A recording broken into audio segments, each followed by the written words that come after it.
Erica back on the Crafty Meraki YouTube channel, and today we're going to be foiling 2 different ways. So we are going to be doing some Mink foiling. I don't know, nearly said laminating, but you can use a laminator if you don't have a Mink machine. We are also going to be using the Spellbinder's Glimmer machine. But first off, with the Mink, this takes hardly any time whatsoever to heat up. But I have found that the setting 3 works really, really well to foil the sentiments in the Effortless Artistry packs, so the EAPs.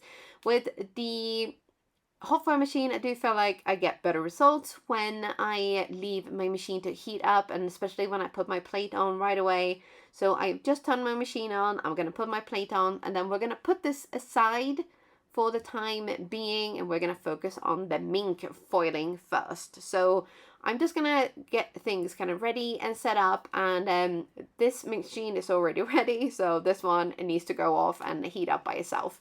So with the Mink, you need to have Mink foil. So don't try to use your Spellbinder's foils. That won't work. So we are going to be using some gold and some pink. These are from Heidi Swap. And the machine is actually a Heidi Swap machine as well. And you will need some of these kind of like carrier sheet things, and I have a few. So this one is actually like a custom size. I used to have one of those like 12 by 12s, or I might actually have 2. So I decided to cut one into a slim one. So we are going to take some of these sentiments from the Festive Floral Wreath. I already have some cut out because I don't use every single sentiment in the pack when I make a card. So we are going to be using a few of these. This one is already done. Unfortunately, I had my foil creased when I did this one, so this one is no good. So it's going to be a layering one. So I'm going to show you a couple of little tips and tricks on how to get, oh sorry, yeah, this one. Don't try to do your actual images because that doesn't work. No, it's only your sentiments that work unless you use an opal foil. So back to this thing. So I'm going to be just jibber-jabbering on while I'm kind of preparing all my stuff here as well. So we're going to be using the gold foil, and one of the tips you really got to make sure is when you put your paper and your foil into your little carrier sheet, you got to try to make sure that that is very, very flat. So one way is obviously to make sure that everything is flat as it goes in, and then you can also just kind of hold the carrier sheet a little bit before it goes into the Mink. It just helps keep everything flat.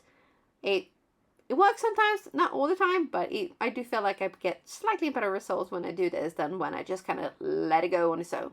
Because the foil is very flimsy, so it can kind of flip about a little bit. Now here, because I had some loose wood dies already cut out, I flipped everything upside down so that I could get those loose wood dies in and still get everything foiled. So we're going to open these now and have a little look. So they came out really nice and shiny. So pretty. Yes. And we're going to do the pink ones as well. There's a little bit space left here on this one, so we can probably still do like another couple of words on that one. Gotta keep all the scraps and get all of your money's worth for sure. So with this pink ones here, you can see that there's a little bit of creasing, and some of the sentiments didn't come out super great, but most of them will be usable, so we are going to do that. Now we are going to cut these out, and because the die cut is a one piece, you got to be a little bit careful when you're trying to cut out 2 separate pieces.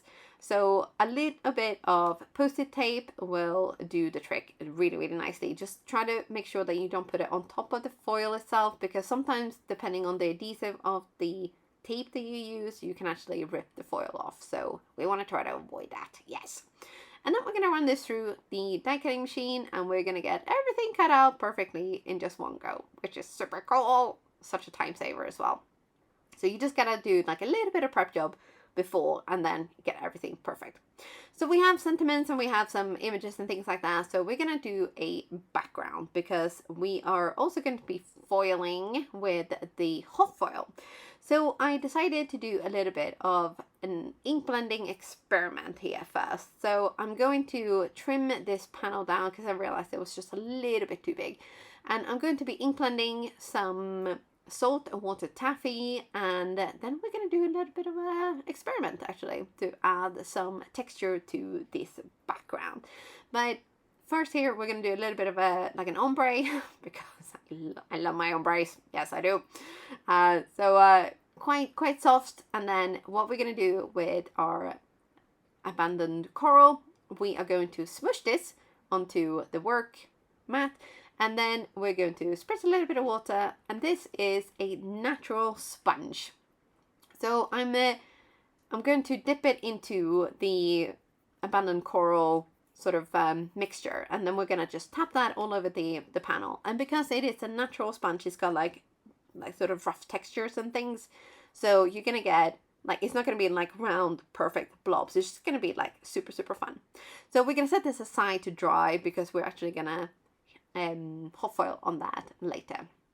But while I had my die cutting machine out, I also actually, but off camera, cut out 2 of the Blooming Noel florals. So these ones have been colored by Beta. She is like, they just look so pretty, super, super pretty. So I have cut out 2, and I have gone a little bit off the frame here. I'm really sorry about that. I really hope you can tell what I'm doing here anyway. I am basically making one huge poinsettia bush, and then because I realized that I might have gone a little bit overboard with the leaves around that, I decided to take the 2 flowers as well, cut them apart, and sort of make the poinsettia flower itself really, really big as well. So we're gonna go big or go home today. So that flower, the second flower, has been cut into pieces, and then we've just kind of made the petals like into this really, really big flower. And I did really like how I had arranged these. So I picked them up with some press and seal, and then that's going to look really massive on a card, but we're going to go with it anyway. Now, we finally have our hot foil machine ready. Our panel is dry, and we are going to pick...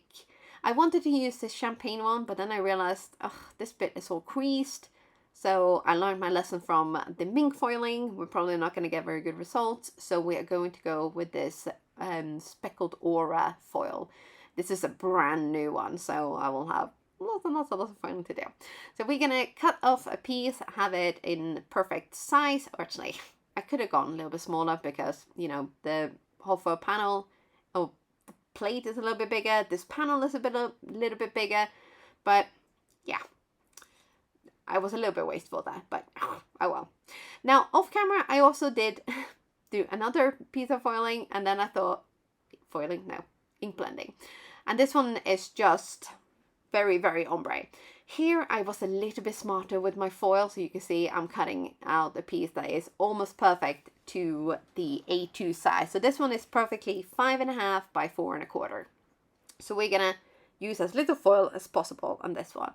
And in order to make sure that we don't, so the foil doesn't slip and slide, we are going to use a little bit of tape again to just hold the foil in place. And we're going to get this all prepared because our machine is now ready to roll through the die cutting machine to get that delicious foil pressed into the panel. So we are going to put the other panel on the machine so that it can heat up, and then we're going to peel and reveal this. And that came out really cool, didn't it? Like with all of that texture and funness. I do like a bit of texture and funness, yes. I have made a lot of cards with a lot of white space recently, and yes, I'm back into full like texture, colors, and bits and pieces. So hopefully nobody is disappointed, because this is what I do, really. Here we are peeling and revealing, and this came out super, super cool. There is some... It's not super, super perfect. You can see that as I rolled this through the machine, unfortunately, it jumped a little bit. But we're going to go anyway. Now I have a lot of pieces here that are ready, and I wasn't sure exactly what I was going to use, but this I knew for sure was going to be like a backing piece, because you know I tried Mink foiling that one, and that did not work. No, I don't know why I completely forgot that doesn't work, but you know, there you go. Take it from me, it does not work. So I cut out another flower as well. I didn't actually end up using that one, but it's ready to go for the next time I make a card. So we are gonna do this one here. The reasons I chose those colors for the ink blending was because I felt they worked really well with the color scheme of Beta's flowers. So yeah, I really think that they worked out really, really well. And we're going to do Warm Winter Wishes on one of the cards and Season's Greetings on the other one. So I did end up using mostly pinks. Actually, they're all pink on the big flower one. And on my wreath card, I'm going to be using gold sentiment to kind of bring in that gold from the background as well. So we're going to be doing lots of gluing and puzzling here. But surprisingly, or is it surprising that I'm not going to be using any more bling-a-ling-a-ling on these cards? There is a lot of foiling already, so that's nice and shimmery. Maybe I'll get away with it. But on this one, we're going to say Warm Winter Wishes with gold sentiment, and it just kind of really works really, really well, I think anyway, with the foiling on the background on those cards. So I really quite like how they turned out. What do you think? I did go a little bit too big on this one. Yeah. I could have saved a few of those leaves and not used the whole thing. And here I'm going to need to trim off this piece here. I was contemplating maybe doing that leaf that sticks out on the side as well, but I decided not to. Yeah, because I think, you know what, it's just gonna look better, I think. Yeah, we're gonna leave it like that. And this one here, super nice with those like gold on the so speckled aura on the background and just gold on the sentiments. It works really, really well with those warm colors there. But I would love to hear which one is your favorite and which one of the EAP packs is your favorite as well. So I will be back next week with more jibber jabbering and crazy roller coaster card making.